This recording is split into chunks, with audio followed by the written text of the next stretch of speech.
అందరికీ నమస్కారం. ఒక ఆయన ఎవరో ఒక పబ్లిక్ మీటింగ్ అంటే ఏదో హాల్లో పెట్టుకున్నట్టున్నారు. కళ్యాణ మండపం లాంటిది ఏదో ఉంటాయి కదా, ఫంక్షన్ హాల్ లాంటిది ఏదో అంటే ఎక్కడో మీటింగ్ పెట్టుకున్నట్టున్నారు. ఆ మీటింగ్లో ఆయన మాట్లాడుతున్నాడు. అంటే పాట రాశాడు ఆయనే, పాపం కష్టపడి రాసినట్టున్నాడు పాట.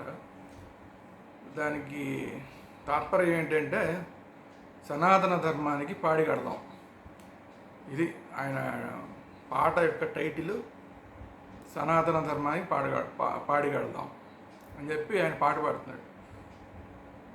సో ఈ పాట పాడుతుంటే మరి మిగతా వాళ్ళందరూ ఉన్నారు కదా, అక్కడ ఉన్న వాళ్ళందరూ కూడా చప్పట్లు కొడుతున్నారు, చాలా ఎంజాయ్ చేస్తున్నారు. వీళ్ళంతా బహుశా మేము సెక్యులర్లు అని చెప్పుకుంటారు అనుకుంటా. అంటే సెక్యులరిజము అంటే సనాతన ధర్మాన్ని పాడిగట్టడం సెక్యులరిజమా అనేది ఒకటి ఆలోచించాల్సిన అంశం. అసలు సెక్యులరిజం అంటే అన్ని మతాలు సమానం అంటేనే సెక్యులరిజం. మరి ఒక మతాన్ని పాడికట్టేద్దామంటే అసలు వీళ్ళు సెక్యులరిస్టులు ఎలా అవుతారు? అసలు ఏ ఇజం ఇది? అసలు ఈ మతవాదమా అంటే పోనీ నేనేదో ముస్లిం మతవాదిని అంటే ఓకే, సనాతన ధర్మాన్ని పాడికడదామంటే సరే ఓకే అనుకోవచ్చు. ఇంకొకళ్ళు ఎవరో పోనీ క్రిస్టియన్స్, సరే సనాతన ధర్మాన్ని పాడికడదాం అంటే ఓకే అనుకోవచ్చు.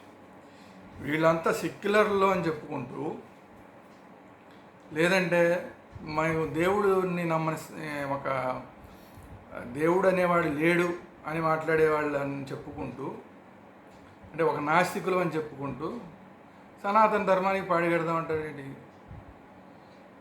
ఒకవేళ దేవుడు లేకపోతే ఓకే ఫైన్, వాళ్ళ నమ్మకాన్ని మనం ఏం కాదనక్కల.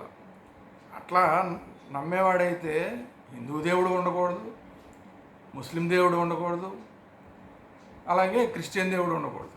కానీ ప్రత్యేకించి సనాతన ధర్మానికి పాడిగడదామని చెప్పి వీళ్ళు పాటలు రాయడం, ఆ పాటలు పబ్లిక్గా మైకుల్లో పాడటం, మళ్ళీ దానికి కొంతమంది చప్పట్లు కొట్టడం, ఇది పరిస్థితి. అయినా కూడా నాకైతే ఏమనిపించిందంటే, అసలు నువ్వెందుకురానైనా ఆ పాట పాడి అంత కష్టపడి ఆ పాట పాడి దాన్ని అంతా ఇచ్చేసి ఇంత బాధపడ్డం ఎందుకు? నువ్వేమీ పాడి కట్టాల్సిన పని లేదు, మేము ఆల్రెడీ కట్టేసుకున్నాం, మేమే పాడి కట్టేసుకుంటున్నాం సనాతన ధర్మానికి. నీలాంటి వాళ్ళు మాట్లాడుతుంటే కూడా నోరు మూసుకొని కూర్చున్న హిందూ సమాజం ఏదైతే ఉందో, ఇది ఆల్రెడీ సనాతన ధర్మానికి పాడి కట్టేస్తున్న వాళ్ళే. వీళ్ళంతా నోరు మూసుకుని ఉన్న హిందువులంతా కూడా సనాతన ధర్మానికి పాడి కట్టేస్తున్న వాళ్ళే.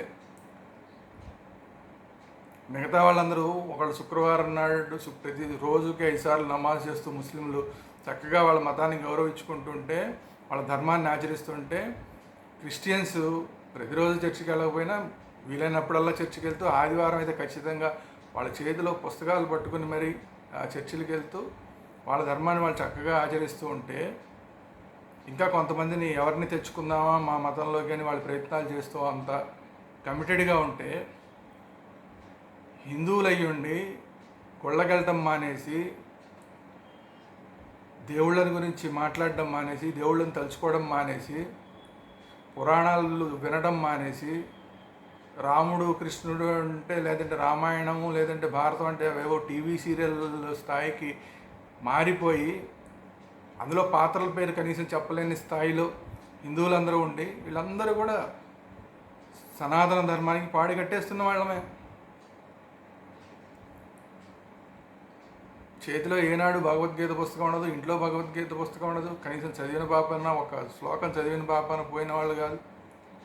వీళ్ళందరూ అందరూ కూడా సనాతన ధర్మానికి పాడగట్టేస్తున్న వాళ్ళు. పాపం ఇంకా ఆయన అనవసరంగా పాటలు కట్టి మరి ఏదో ప్రయత్నాలు చేస్తున్నాడు. కానీ ఆల్రెడీ ఎప్పటి నుంచో ఆ పని మేము ఎప్పుడోనే మొదలుపెట్టాం. సనాతన ధర్మానికి పాడిగట్టే పని హిందువులే మొదలుపెట్టారు. మళ్ళీ ప్రత్యేకించి నాస్తికుల పేరుతోనో, లేదంటే జై భీమ్ అనుకునో, లేదంటే అంబేద్కరిస్టులు అనుకున్నాం, ఇంకేదేదో రకరకాల పేర్లు పెట్టుకున్నాం. మీరందరూ అంత కష్టపడాల్సిన లేదు. ఆల్రెడీ హిందువులో పాడి కట్టేస్తున్నాం సనాతన ధర్మానికి. ఎవడు ఏం మాట్లాడినా నోరెత్తాం, రాముడిని తిట్టినా నోరెత్తాం, కృష్ణుడిని తిట్టినా నోరెత్తాం, రాముడి విగ్రహానికి తలకాయ శిరచ్ఛేదం చేసినా ఏం మాట్లాడడం. ప్రభుత్వాలే అలాంటి వాళ్ళందరికీ కూడా పట్టుకోకుండా సపోర్ట్ చేస్తూ ఏదో పిచ్చివాళ్ళు చేశారనో ఇంకోళ్ళు చేశారనో మాట్లాడుతుంటే కూడా నోరు మూసుకుని ఉంటాం. అలా ఇలా చేస్తున్న ప్రతి ఒక్కళ్ళు కూడా ఆల్రెడీ సనాతన ధర్మానికి పాడి కట్టేస్తున్న వాళ్ళే. ప్రతి ఒక్క హిందూ, ఇలాంటి హిందువులంతా కూడా సనాతన ధర్మానికి పాడి కట్టేస్తున్న హిందువులే. స్వామీజీలు అంటే భక్తి ఉండదు, స్వామీజీలను వెటకారాలు చేస్తాం. బ్రాహ్మణులు అంటే గౌరవం ఉండదు, బ్రాహ్మణవాదం అంటాం, మనువాదం అంటాం, మన గొయ్యి మనమే తీసుకుంటాం. సినిమాల్లో కూడా బ్రాహ్మణుని వెటకారం చేస్తాం. మన ధర్మాన్ని ఎవరైతే రక్షిస్తూ ఉంటారో, ఎవరైతే పర్ఫెక్ట్గా ఆచరిస్తూ ఉంటారో వాళ్ళందరినీ వెటకారం చేయడం, వాళ్ళందరినీ పనికిమాలిన వాళ్ళుగా చూడటం, వాళ్ళకు ముద్ర వేయటం. సమాజంలో కనీసం ఆ బ్రాహ్మడికి, కనీసం వేదాలు చదువుకున్న బ్రాహ్మడికి, లేదంటే అర్చకుడుగానో పురోహితుడుగానో పనిచేస్తున్న బ్రాహ్మడికి పిల్లనివ్వకుండా మనమే చేస్తాం. వీళ్ళందరూ కూడా హిందుత్వానికి పాడిగడుతున్న వాళ్ళే. మళ్ళీ నువ్వెందుకురా నాయన మళ్ళీ కష్టపడే అంత పాట రాయటం.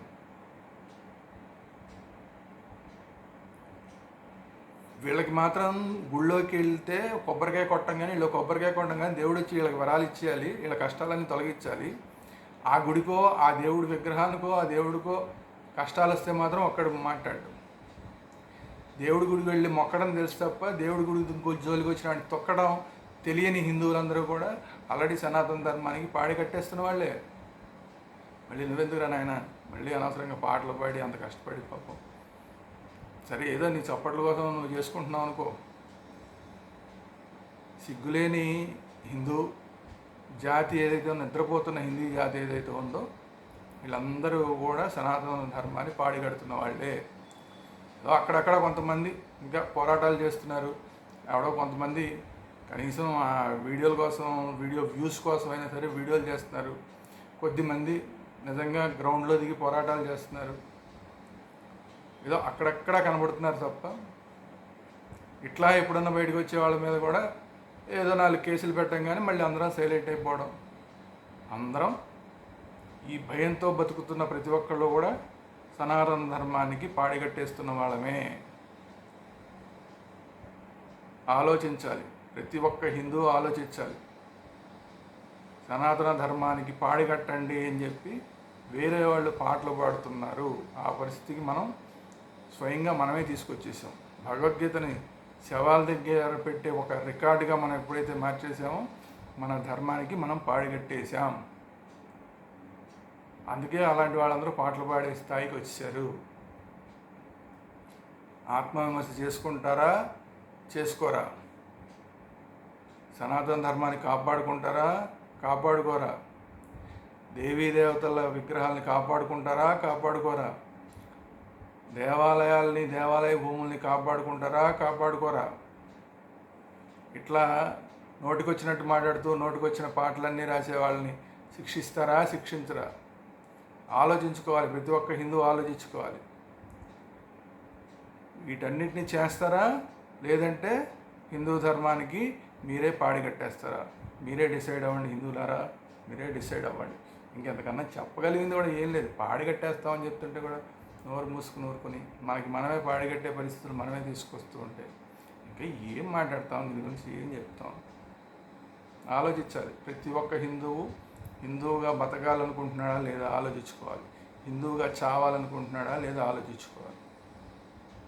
ఈ ఆలోచన రానంతసేపు సనాతన ధర్మానికి ఇలాంటి దురవస్థే కొనసాగుతూనే ఉంటుంది.